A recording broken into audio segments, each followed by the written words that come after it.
Que bom, né? A gente está num outro ambiente, mas a sala é a mesma. Todo mundo é o coleguinha da cadeira do lado, é o mesmo. Não está tão do lado como a gente costuma ficar, mas o público é o mesmo, né? Que bom que nós podemos retornar às nossas aulas, né, com as suas salas devidas, com as divisões. E nós nos alegramos no Senhor de poder compartilhar a palavra dEle. Então, como o nosso tempo hoje ele vai ser um pouquinho mais curto, né, vamos nos adiantar, convidar os irmãos que estejam abrindo suas Bíblias lá no livro de Efésios.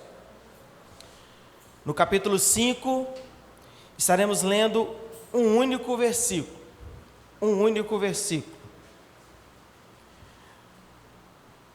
Efésios, capítulo 5, versículo 1, diz assim a palavra do nosso Deus: sede, pois, imitadores de Deus como filhos amados.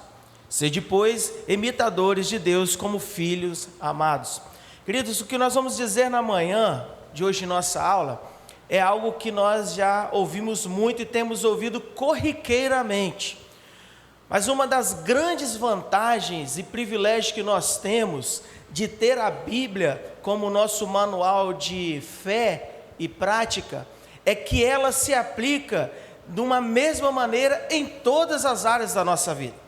Tudo que está escrito na Bíblia, tudo que nos foi revelado através da palavra de Deus, ela se aplica desde a vida de uma criança que está aprendendo a caminhar na sua caminhada cristã, na sua vida espiritual, a um adulto com suas dúvidas, ao mais velho ancião na reflexão da sua vida, ao rapaz que está pretendendo entrar na vida matrimonial e se tornar homem, e a moça que está também pretendendo entrar na sua vida matrimonial e se tornar esposa, se tornar mulher, e a nós que somos casados, aos pais que têm filhos para criar. A palavra de Deus, ela se encaixa em todas essas diretrizes, em todas as nossas atmosferas da nossa vida. E hoje eu gostaria de tratar com os irmãos sobre o seguinte assunto: parecidos com Cristo e felizes. Parecidos com Cristo e felizes. Quem aqui não quer ser feliz? Tem alguém aqui no nosso ambiente que não quer ser feliz? Todo mundo quer ser feliz. E eu vou te dizer algo específico: se você quer ser feliz, deixa Deus fazer parte do seu casamento. Nós queremos casar e quando o pastor fala lá, quando nós terminamos de casar, nós falamos assim: vivam felizes para sempre. Alguns contos de fadas, né, dizem: e viveram felizes para sempre. E às vezes nós casamos, entramos num relacionamento e a gente quer ser feliz, mas na verdade nós casamos para tornar a outra pessoa feliz. E aí que é o problema, se a gente pode assim classificar, da questão: como fazer o nosso cônjuge feliz? Como nós podemos fazer o nosso companheiro, no caso dos homens, as nossas companheiras felizes? O segredo, a chave, está nesse versículo de Efésios, capítulo 5, versículo 1. Sede, pois, imitadores de Deus. Queridos, se nós realmente queremos ser felizes nos nossos relacionamentos, no nosso casamento, nós precisamos ser exímios imitadores de Cristo. Mas o que é o imitador? O imitador é aquele que faz imitações, aquele que tem algo ou alguém como modelo. E o que o imitador faz? O imitador imita. E no dicionário diz que imitar é reproduzir ou tentar reproduzir, gravem essa fala, fielmente o que foi feito por alguém ou as características de alguém. Inspirar-se em, ou se inspirar-se em alguém, ter como exemplo e copiar. Quando a gente olha essas definições de imitador e imitar, e a gente leva para o texto de sede, pois, imitadores de Deus como filhos amados, o apóstolo Paulo diria para nós hoje, nos dias de hoje, tendo todos esses conceitos, ele falou bem assim: olha, tente produzir uma cópia fielmente das características de Deus na sua vida. Inspira-se em Deus para que você possa ter as decisões e ações corretas para tomar na sua vida. Tenha Deus como exemplo. Copie as ações de Deus na sua vida. E aí a gente começa a levar isso para o nosso relacionamento. E para a gente ser feliz, nós precisamos deixar Deus fazer parte do nosso casamento. E não tem uma forma mais prática e mais simples de deixar Deus participar do nosso casamento, senão tendo Ele como o modelo, tendo Ele como a referência e padrão para as nossas vidas. Porque a partir do momento em que eu tomo Deus como referência e Deus é o modelo das minhas ações dentro do meu casamento, diretamente o meu cônjuge ele vai ter todos os benefícios das minhas ações tendo Deus como referência. E aí a gente começa a pensar bem assim, então para mim ter Deus como referência é um novo padrão. Existem vários padrões, e aceitar esse padrão de estilo de vida de Deus, de seguir o propósito de Deus, não é uma opção. Para nós que somos cristãos, para nós que entendemos o chamado de Cristo, viver esse padrão de Deus, do jeito que devia ser, tê-lo como modelo, não é uma das opções, ela é a única opção. Porque se nós queremos realmente viver na plenitude da graça de Deus, na plenitude do propósito divino, do casamento de Deus para a vida do homem, viver esse padrão é a única opção. Nós não temos outra escolha. A palavra de Deus, ela nos deixa bem clara isso. Quando nós olhamos para ela, nós vimos afirmações claras, que a vontade de Deus para a vida do homem é que nós sejamos parecidos com Cristo. O próprio texto base que nós acabamos de ler, que é o nosso start para essa mensagem de hoje. Efésios 5:1, sede, pois, imitadores de Deus como filhos amados. Nós vimos em Romanos, capítulo 8, versículo 29. Portanto, aos que de antemão conheceu, também os predestinou, para serem conforme a imagem de seu Filho, a fim de que ele seja o primogênito entre muitos irmãos. Quando nós vamos um pouco mais à frente, 1 Coríntios 11:1, sede, pois, meus imitadores, como eu sou de Cristo. Quando Paulo está pregando a igreja de Corinto, ele se usa como exemplo para os irmãos de Corinto e fala bem assim: igreja, imitem a Cristo, sejam exímios copiadores das ações de Deus, os imites como eu também sou. Ele nos deixa o exemplo da sua vida como imitador.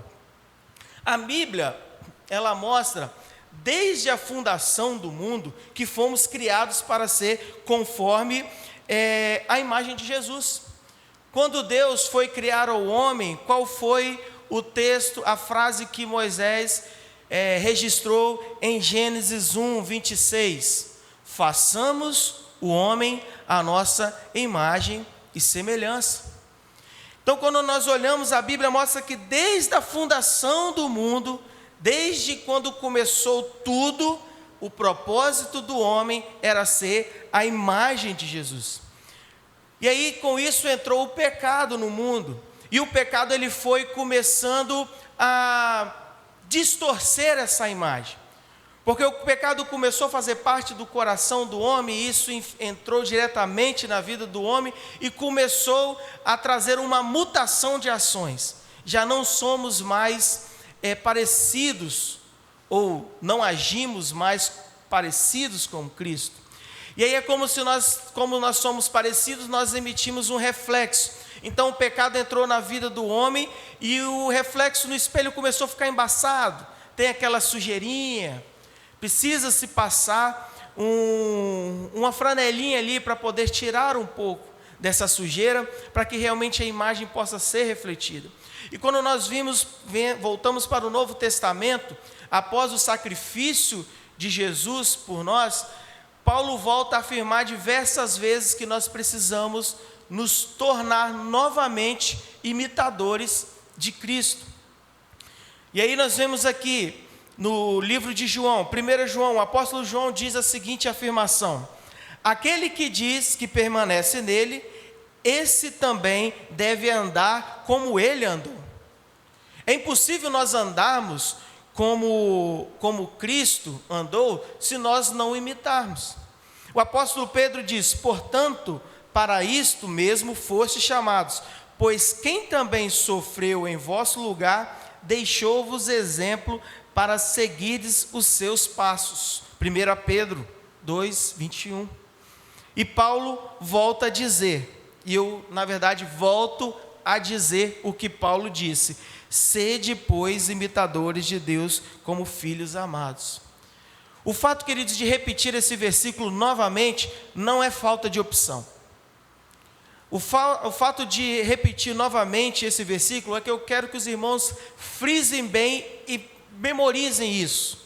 A importância de sermos imitadores. Se nós abrirmos a Bíblia, nós vamos ver vários capítulos, vários versículos, vários episódios que mostram claramente que nós devemos ser imitadores de Deus.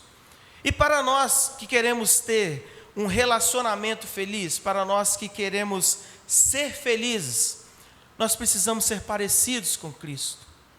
Porque quanto mais nós formos parecidos com Cristo, mais nós vamos demonstrar as atribuições de Cristo dentro do nosso relacionamento. Podemos afirmar então dessa maneira que Jesus é e deve ser o nosso modelo em toda a conduta de nossa vida. Trazer essa verdade para o nosso casamento, se nós trazermos essa verdade para o nosso casamento, nós temos a solução para todos os problemas. Vou repetir. Se nós trazemos esse princípio de sermos exímios imitadores de Cristo, pessoas que transparecem e refletem fielmente as características de Cristo, nós temos a solução para todos os problemas de um relacionamento. Se Cristo for o modelo pelo qual o cônjuge busca imitar, com certeza se aproximarão mais de Deus. E ambos se aproximarão mais uns dos outros e viverão muito melhor. Isso é uma matemática simples, queridos. Quanto mais, existe uma imagem, te passaram a missão aí, Mickey, para poder colocar essa imagem? Vê se vai rodar. Tem uma imagem que eu gosto muito dessa imagem, eu sou fã dessa imagem. Olha que bacana. Temos ali na base da pirâmide um casal. Quanto mais um casal, quanto mais um cônjuge busca se aproximar de Deus, mais ele se parece com Cristo. Quanto mais próximo de Deus, mais ele anda com Deus e mais ele se torna parecido com Deus. Ele consegue refletir melhor as características, transparecer os atributos de Deus. Mas quando o casal ele compra essa ideia e começa os dois ambos buscarem conhecer mais a Deus e aprender, entender a vontade de Deus, os dois se tornam mais próximos. Isso é uma matemática simples e não tem mistério. Não adianta um cônjuge, não adianta o marido querer buscar mais a Deus e a esposa não dá ideia para isso. Da mesma forma como não adianta a esposa querer buscar mais a Deus e o homem ficar aquém a isso. Se nós como casais, obrigado meu irmão, pode tirar. Se nós como casal, como cônjuge, entendermos essa matemática, nós temos a solução para todos os problemas dos relacionamentos, por mais críticos que eles sejam. Isso é o que a palavra de Deus nos diz. Não é um livro de autoajuda que está te ensinando um passo a passo para manter o seu casamento consolidado e nem tampouco viver de experiência de pessoas. É o que a Bíblia diz. Quanto mais próximo nós estamos de Deus, mais nós entendemos a sua vontade. E quanto mais um casal se aproxima de Deus, mais o casal entende a vontade de Deus. E aí é mais fácil ser feliz. O problema é que nós queremos ser felizes, mas queremos ser felizes à nossa maneira. Nós queremos ser felizes do jeito que a gente acha que a gente merece. Porque querendo ou não, por mais que nós passamos a vida inteira estudando a Bíblia e falando bem assim que Jesus é o único caminho, a única verdade e a vida, nós sempre vamos querer condicionar essa verdade ao desejo do nosso coração.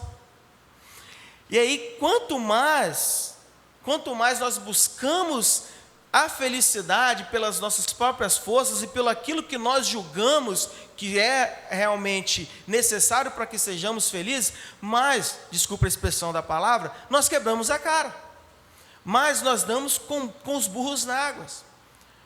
Nós achamos que sabemos o que nós queremos, mas na verdade muitas das coisas que nós julgamos ser certeza são meros armadilhas do nosso coração humano pecaminoso, o coração do homem, trazendo à nossa mente que você merece por seus méritos. É até uma redundância, né? Merecer pelos seus méritos. Mas é o que nós vivemos todos os dias. Quanto mais nós nos aproximamos de Deus, mais perceptivas ficam as características de Cristo em nós. Quanto mais próximos nós estamos de Deus, mais nítida ficam as características de Cristo em nossas vidas. É como se eu colocasse um espelho aqui na frente do meu lado, e o diácono Fagner, que está lá na frente, ele está sendo refletido aqui. Eu sei que é o Fagner, porque eu conheço o Fagner, mas eu não sei o detalhe que está na máscara que ele está usando. Eu não consigo enxergar as marcas. Poxa, Fagner, acho que eu vou te quebrar agora, hein? As marcas da vida, né, na sua face. Mas quanto mais próximo o Fagner chegar desse espelho, e eu estiver aqui olhando para ele, mais nítido eu vou ver as características do Fagner. Os detalhes da sua blusa, o que realmente ele está rindo, ele está chorando, ele está sério. Eu não consigo deslumbrar realmente, chegar a uma exatidão, porque o reflexo ainda não está nítido. Mas quanto mais próximo ele estiver do espelho, mais nítido vai ficar o reflexo das características. E é dessa forma que funciona com a gente. Quanto mais próximos nós estamos de Deus, mais nítida e mais perceptíveis se tornam as características de Deus, os atributos de Deus em nós. E aí, imagine só comigo, dois cônjuges cristãos. E aí, se são cônjuges, estão no relacionamento, né? Casados, servos de Deus, manifestando as características do fruto do Espírito no casamento. Dois cônjuges manifestando as características do fruto do Espírito no casamento. Os irmãos lembram quais são os frutos do Espírito? Trazer a memória para os irmãos. Gálatas 5, 22 e 23. Mas o fruto do Espírito é amor, alegria, paz, longanimidade, benignidade, bondade, fidelidade, mansidão e domínio próprio.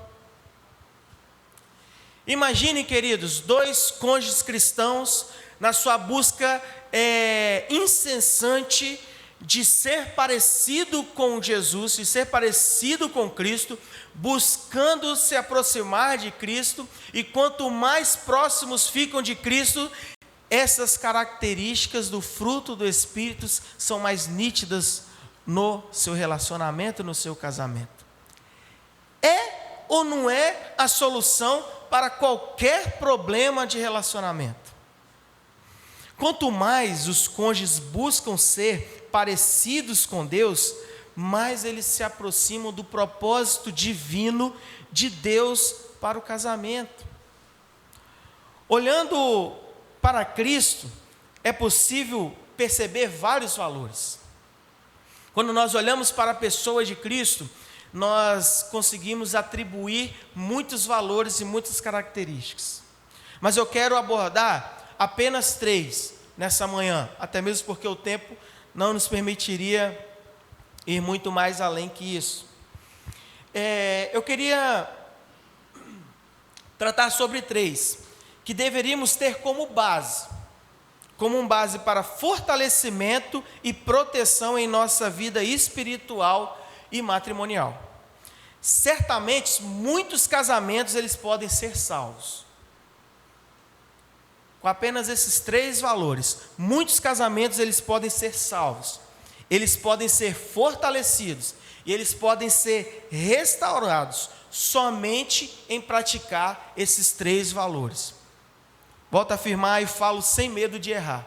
Muitos casamentos poderiam ser salvos, podem ser fortalecidos e podem ser restaurados praticando esses 3 valores. E o primeiro valor que nós vemos na pessoa de Deus, e eu creio que é o principal para explicar o motivo do porquê nós estamos aqui, é amar. Nós precisamos aprender a amar como Deus amou. Se Deus é parte, ou pelo menos deveria ser, o nosso modelo em nosso casamento, a referência em nosso casamento, então nós temos que aprender a andar em amor. Se nós afirmamos e usamos Deus como, licencinha, irmãos, rapidinho, a garganta já não é mais a mesma,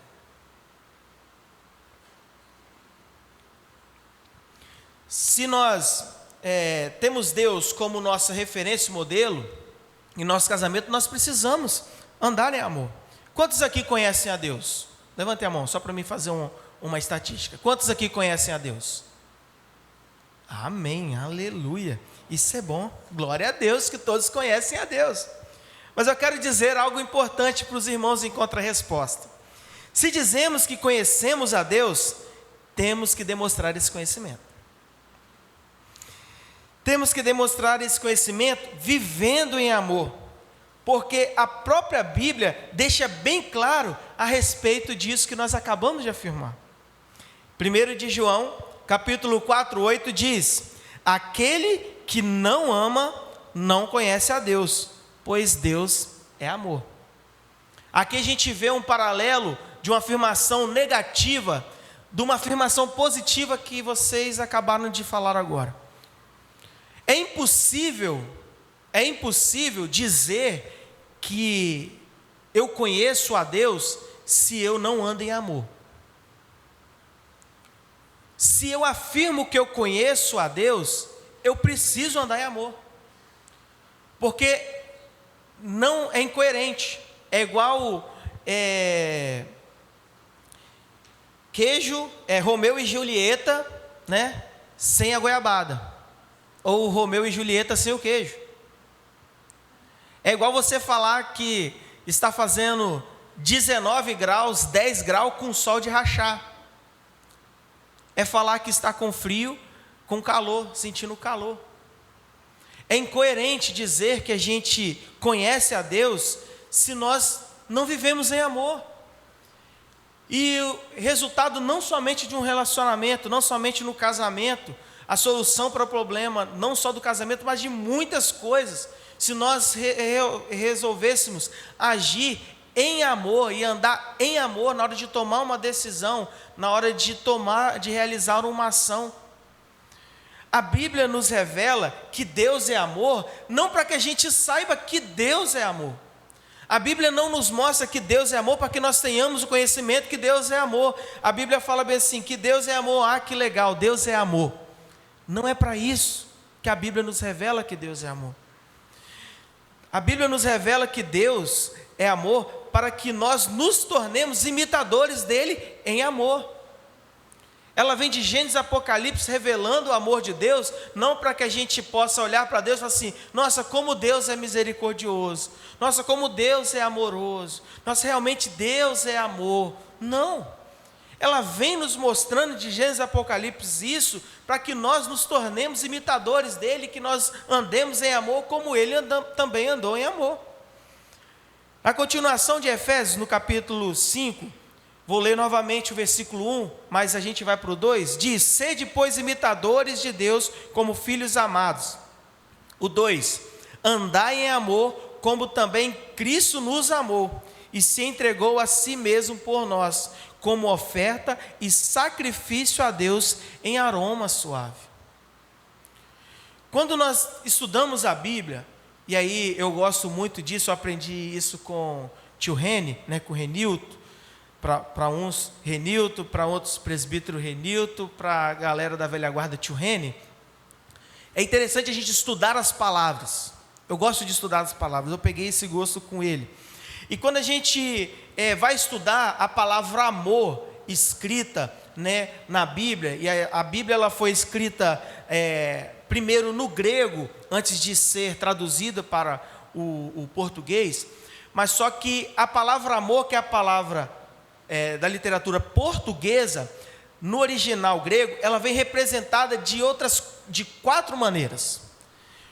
De 4 maneiras. E infelizmente o português nos traz amor, então você fala assim, porque Deus amou, porque Ele amou, porque fulano amou, é sempre a mesma palavra.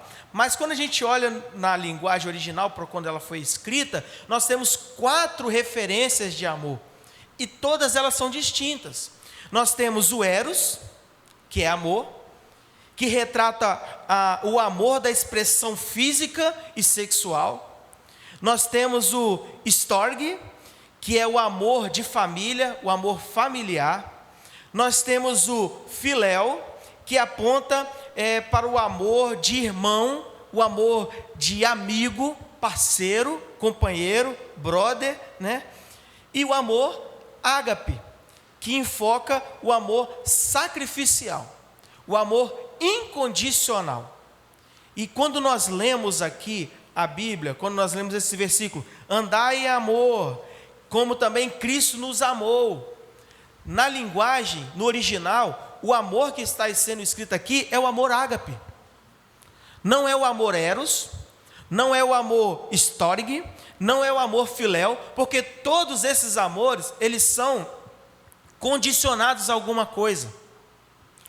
Você ama em troca de algo, ou você só ama porque recebeu algo. Você ama porque você espera receber algo. São amores condicionados a alguma ação ou alguma coisa. Mas toda vez que nós tratamos do amor de Cristo, do amor de Deus na Bíblia, é o amor ágape, é o amor sacrificial, é o amor incondicional, que independente do que somos ou do que fazemos, Deus vai nos amar da mesma maneira. Deus nos amará como Ele nos amou quando criou o mundo. Quando ele projetou criar a humanidade, Ele já nos amava. Quando Ele criou o homem, Ele já o amava. Quando Ele educou, quando Ele foi cuidando do povo, tratou do povo até antes do sacrifício, Ele amava o povo. Quando Ele enviou Jesus Cristo, Ele amava o povo. E Ele continua nos amando da mesma maneira e vai continuar nos amando, porque esse amor é um amor incondicional. E aí quando fala que nós devemos ser imitadores de Cristo e amar como Ele amou e andar em amor como Ele andou, é que nós devemos amar o nosso cônjuge incondicionalmente, independente do que ele fez ou deixou de fazer. E às vezes nós deixamos falhar essa parte da prática do amor, porque ela não usou o tempero que eu queria na carne. Aí você se aborrece, aí você esquece de amar naquele momento. Ou porque o arroz ficou um pouco cru, ou porque o arroz ficou papado, ou porque ele entrou com a botina suja dentro de casa, acabou de chegar do serviço, em vez de tirar a botina, entrou com a botina, ou porque ele esqueceu a toalha molhada em cima da cama, ou porque ele não passou o paninho na pia depois que te ajudou a lavar as vasilhas, e muitas outras ações que nos fazem esquecer desse amor. E nos faz esquecer que nós estamos ali não para ser felizes, mas para poder fazer o outro feliz. Quando a gente olha isso, a questão do amor sacrificial, nós temos que entender que o exemplo do casamento, do relacionamento, marido e esposa, é Cristo e a igreja. E aí uma coisa importante para a gente conseguir entender e levar de jeito bacana nosso relacionamento, é que viver em amor, ele depende de 2 ações e ações específicas. Primeiro, homens. As mulheres, elas só querem se sentir amadas. Elas só querem se sentir amadas. A mulher, ela nasceu com essa necessidade de ser amada. ela foi criada com essa necessidade de se sentir amada. Então, um carinho, um presente, uma saída diferente para quebrar a rotina, isso demonstra que você se preocupa mais com ela. Isso demonstra que você quer agradar ela.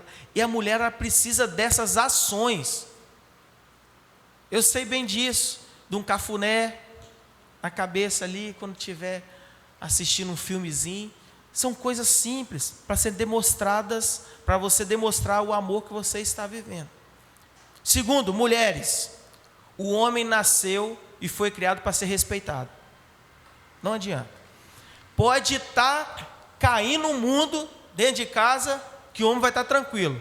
Mas se você subir o tom com ele, o mundo termina de cair.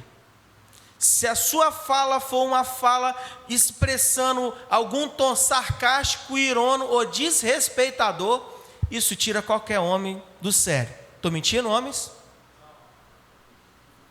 É a natureza.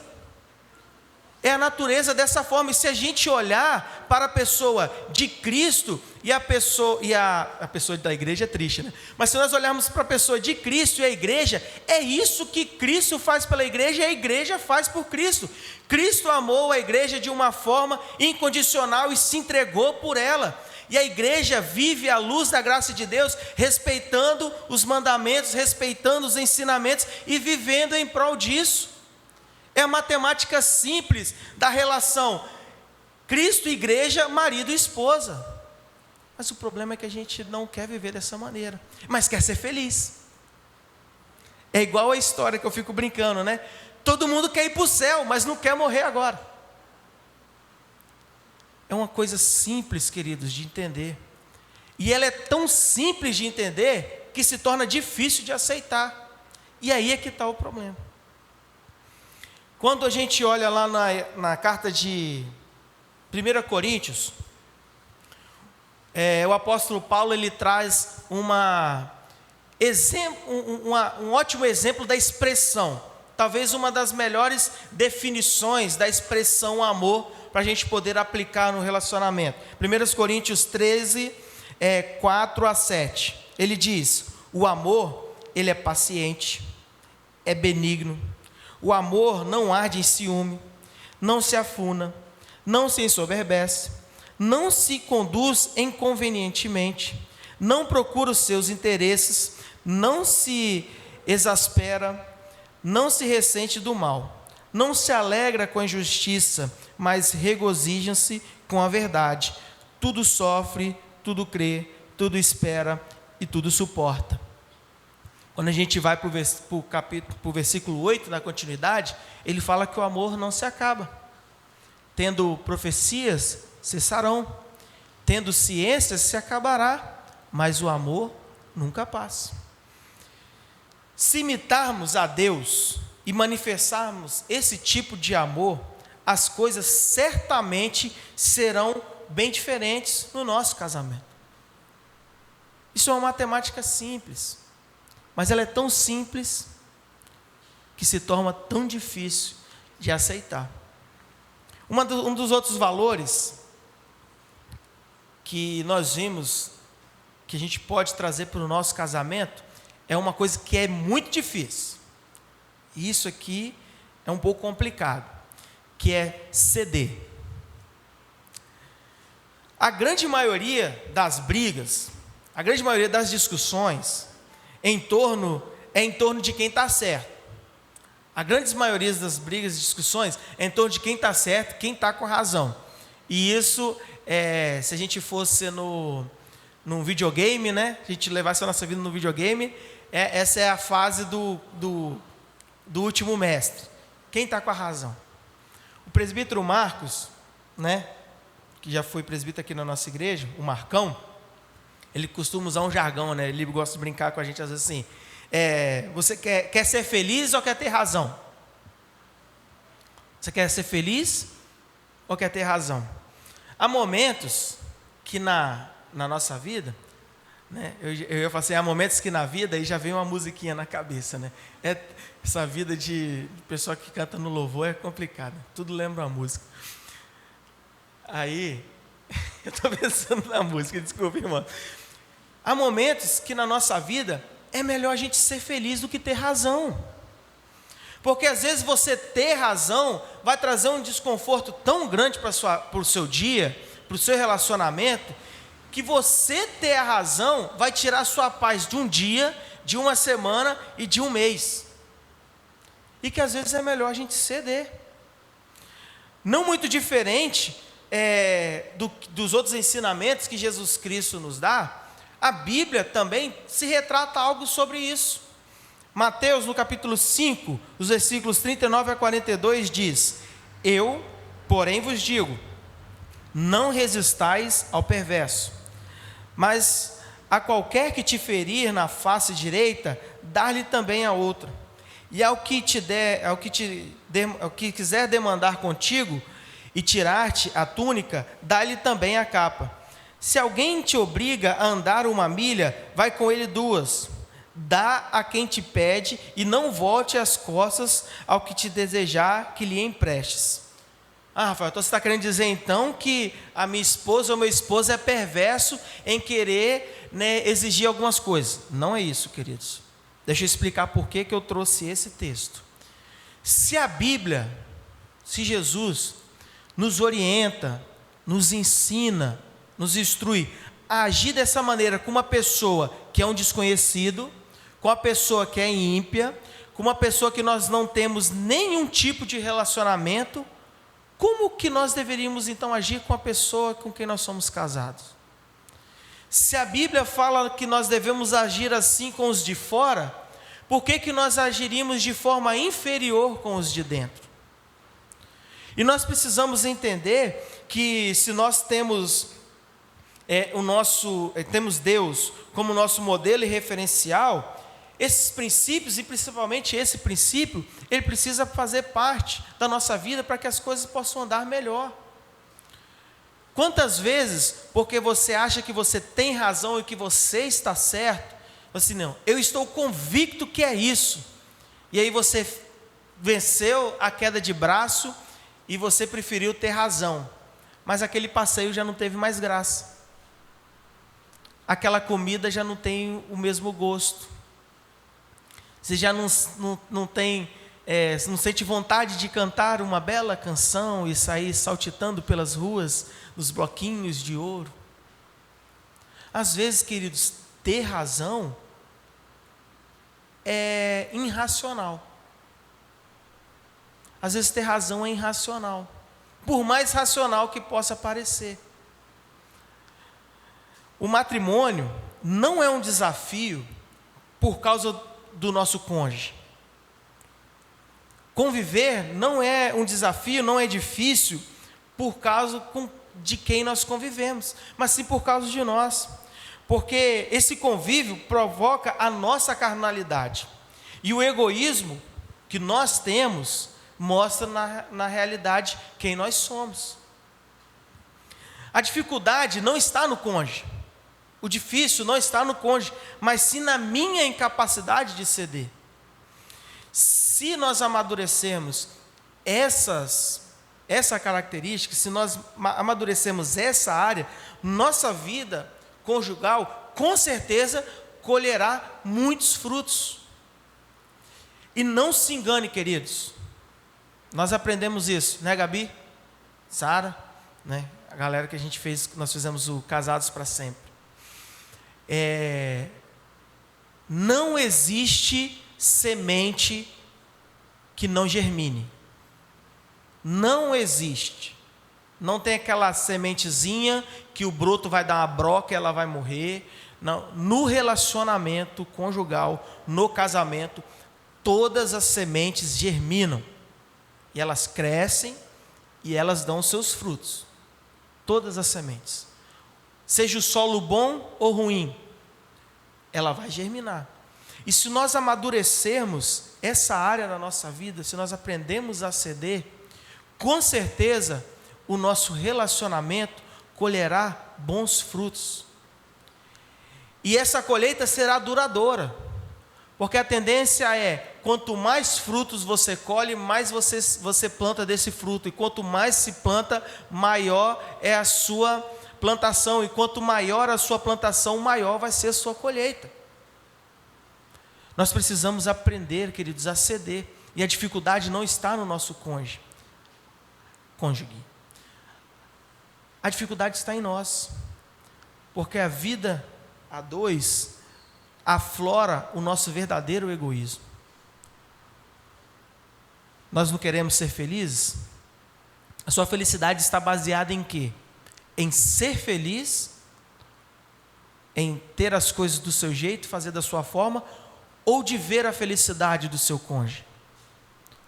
Porque se nós casamos com o conceito e o princípio correto do casamento cristão, de que nós casamos para tornar o nosso cônjuge feliz, a nossa felicidade tem que estar consistente em ver a alegria do nosso cônjuge. Quanto mais alegre o nosso cônjuge está, mais alegre eu estou. Mas para a gente poder conseguir praticar isso, nós precisamos aprender a ceder. E precisamos aprender a amadurecer essa área da nossa vida. O último valor que nós vamos falar nessa manhã é um valor que ele é difícil de digerir. É difícil de digerir isso, por causa de algo que nós já falamos, que é perdoar. Nós precisamos aprender a perdoar no casamento, dentro dos nossos relacionamentos. E não estou falando de perdão, quando a gente fala, precisamos aprender a perdoar, a gente já pensa em algo extravagante, a gente já pensa em algo catastrófico, algo gigante. Esse também precisa ser perdoar. Mas nós nunca vamos conseguir perdoar algo dessa magnitude se a gente não aprender a perdoar já as pequenas coisas, nos mínimos detalhes. Luciano Subirá, ele escreveu sobre essa questão num dos seus artigos. Se imitarmos o nosso modelo referencial, que é Deus, e perdoamos como Ele perdoa, como um ato de misericórdia e não de merecimento, como um ato incondicional e sacrificial, levaremos o nosso relacionamento a um nível profundo de cura, restauração e intervenção divina. Nós precisamos aprender, queridos, a perdoar, e perdoar não é esquecer. Perdoar não é esquecer. Muitas vezes eu cresci aprendendo isso, que perdoar é você esquecer e desculpar e acabou. Não é. Perdoar é se lembrar. Mesmo que você lembre todos os dias. Mas perdoar é lembrar sem ressentimento. É você lembrar do fato sem dar valor nenhum. É simplesmente algo que passou pela sua mente, passou pela sua lembrança e não fez diferença alguma. Isso é perdoar. Nós precisamos aprender a perdoar o nosso cônjuge nas mínimas coisas. Lembra da toalha molhada que o maridão esqueceu lá no quarto, em cima da cama? Não fica jogando isso na cara dele toda hora, não. Porque se você faz isso, você não perdoou ele. Não tem aquele arroz, aquela comida que ficou sem tempero, e aí ontem você comeu um arroz que estava sem o sal. Aí hoje você comeu o arroz e está sem sal de novo. Nossa, mãe, igual ontem. Você não perdoou a sua esposa. Toda vez a mesma coisa. Você não perdoou. E é nas mínimas coisas que nós aprendemos. Se a gente não se engane, queridos, se a gente não aprende a perdoar nas pequenas coisas, não é na grande coisa que você vai conseguir perdoar. E nós precisamos viver esse perdão não de maneira condicional, é de forma misericordiosa. Existe uma instrução bíblica muito clara em relação a isto. Em Efésios 4:32 disse: antes sede uns para com os outros benignos, compassivos, perdoando-vos uns aos outros, como também Cristo vos perdoou. Irmãos, isso é sério. Às vezes a gente lê a Bíblia de forma, vou usar essa palavra, talvez não seria a ideal, mas eu vou usá-la mesmo assim, de forma aleatória, e não damos o valor, não damos o entendimento exato, assim, valor, entendimento para o que aquilo quer dizer para a gente. Não trazer para a gente a aplicação do que aquilo quer dizer. Isso aqui é sério. Perdoando-vos uns aos outros como Deus em Cristo vos perdoou. E aí eu vou fazer um paralelo. Nós não somos salvos ainda. Nós estamos vivendo a nossa vida aquém do que nós deveríamos viver. E aí nós ainda vamos ser salvos. Gente, isso é uma ficção, tá? Nós ainda vamos ser salvos. E aí Deus vai olhar para a gente e falar bem assim: eu vou perdoar a cada um de vocês, eu vou perdoar Rafael, de acordo como ele tem perdoado o seu próximo. Vamos fazer algo mais simples, mais simplificado, porque o próximo é muito genérico. Porque o próximo pode ser o cara do bar, como o dono do supermercado, como o tiozinho da padaria. Eu vou perdoar o Rafael como ele tem perdoado a Sara. Alguém próximo, alguém com quem eu convivo, é o meu cônjuge, alguém com quem eu tenho um compromisso, que eu tenho uma aliança. Como seria o perdão de Cristo aplicado sobre a minha vida? Levando em base as minhas ações. Isso é sério.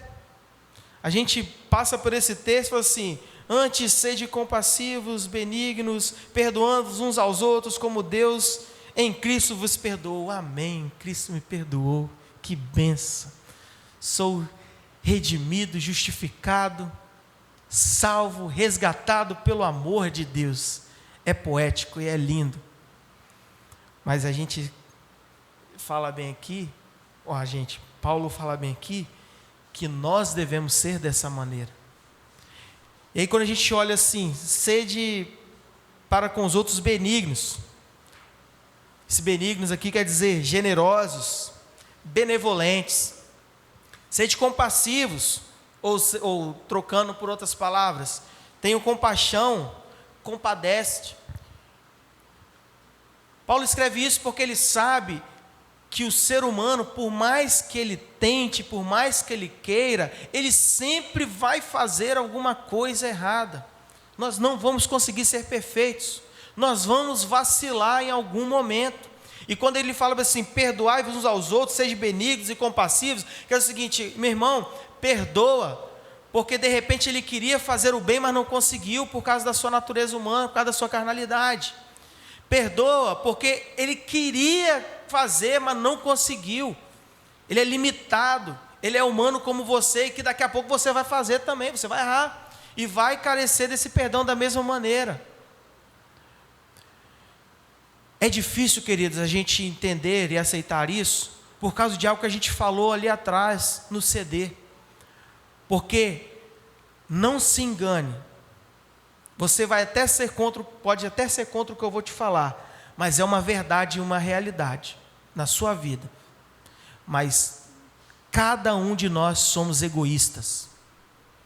Nós somos egoístas e sempre, mesmo que a gente faça o bem, não estou falando que ninguém não faça o bem, mas mesmo quando nós fazemos um bem, sem olhar a quem, nós nunca fazemos sem pensar na gente primeiro. Nunca.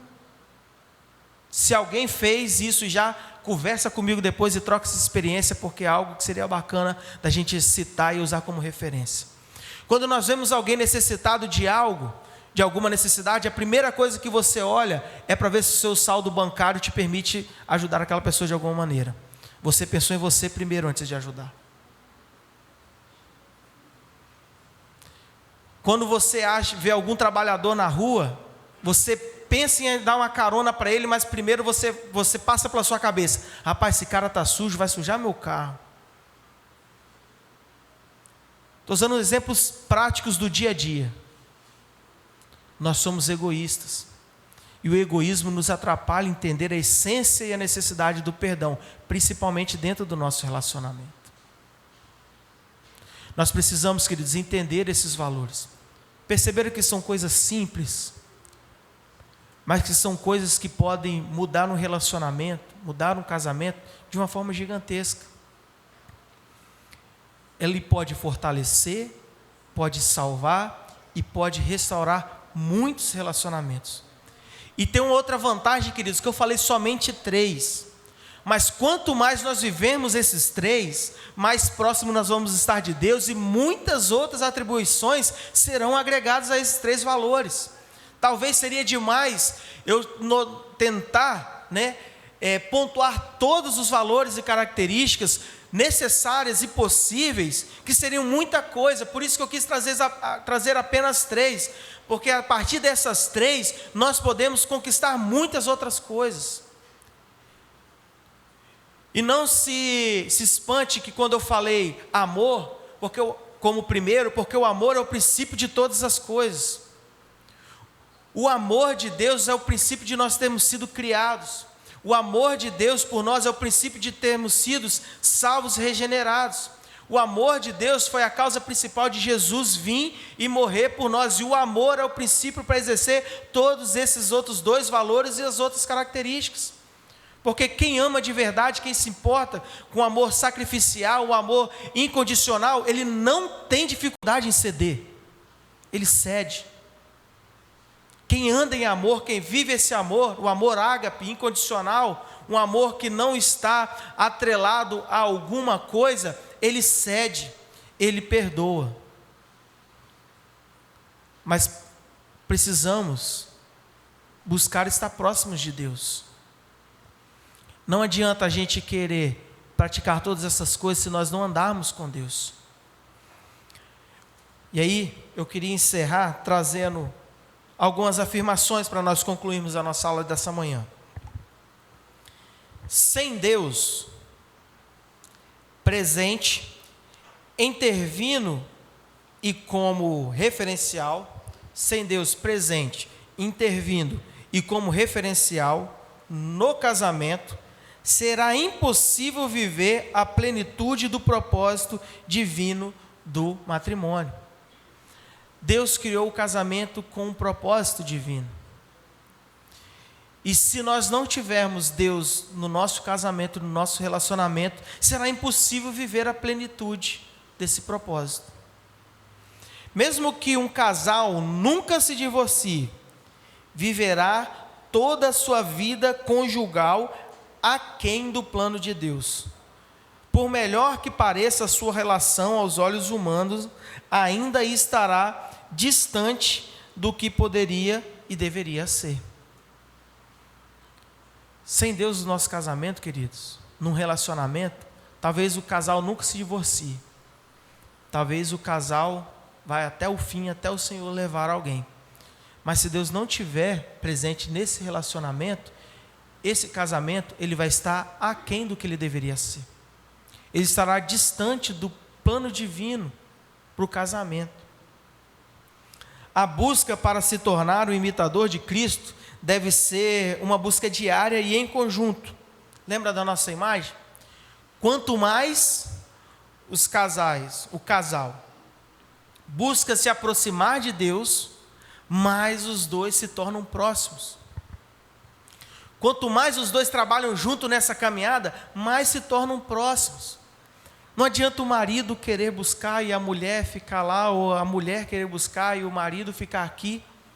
Quanto mais os dois trabalham juntos nessa caminhada, quanto mais os dois trilham juntos essa caminhada, mais próximos os dois ficam de Deus e mais próximos os dois se tornam. O que será que realmente tem nos afastado do nosso cônjuge? Já parou para poder olhar isso? Já refletiu sobre isso no seu casamento? É o seu trabalho realmente? São os seus afazeres realmente? Estou falando isso, queridos, em critério, analisando espiritualmente o nosso relacionamento. Não estou falando de algo social, de vida social. Como está a nossa busca? Como está os dois nessa busca? Como tem trabalhado? São parceiros nessa caminhada? São auxiliadores? Estão fazendo juntos? Estão buscando juntos? Isso é algo que a gente precisa refletir. Para encerrar, viver os moldes de Cristo em nosso casamento, ele não é a melhor opção. Viver os moldes de Cristo em nosso casamento, ele não é a melhor opção, é a única opção. Porque quando você chega e falar, se você afirmar que viver os moldes de Cristo é a melhor opção para o seu casamento, você vai estar afirmando que o estilo de vida que o Rafael e Sara são adotáveis para o nosso casamento. Lindomar e Sheila, o jeito que eles se tratam, o jeito que eles convivem. Presbítero Belo e Carla, o jeito que eles dão com os problemas. Viver os moldes de Cristo é a única opção para o nosso casamento. Não é a melhor. Nós precisamos entender isso. Está vendo como é fácil ser feliz? É fácil ser feliz. Tem uma música, tudo acaba em música, né? Em Brasília tudo termina em pizza, mas comigo tudo termina em música. Há uma música de um cara, que eu já gostei dele, mas hoje eu não sigo muito mais não, porque a gente vai conhecendo, né, as pessoas e as índoles. Mas ele escreveu uma música que faz muito sentido. O refrão o cantor Thales Roberto, ele cantava, né? É fácil demais viver em paz. A gente aqui complica tudo. Venha viver Jesus. É Ele que ajusta tudo. Talvez o nosso casamento, para que nós possamos realmente ser felizes, está precisando a gente viver Jesus. Está precisando nós moldarmos o nosso casamento, usar realmente a Deus como nosso modelo, como nosso referencial. E quando nós fizermos isso, todas essas coisas, eu tenho plena convicção de que o seu relacionamento será feliz e que todos os seus problemas dos seus relacionamentos serão resolvidos, porque ter Jesus Cristo, ter a Deus como nosso modelo e referencial é a única opção para o nosso casamento. Amém? Vamos orar?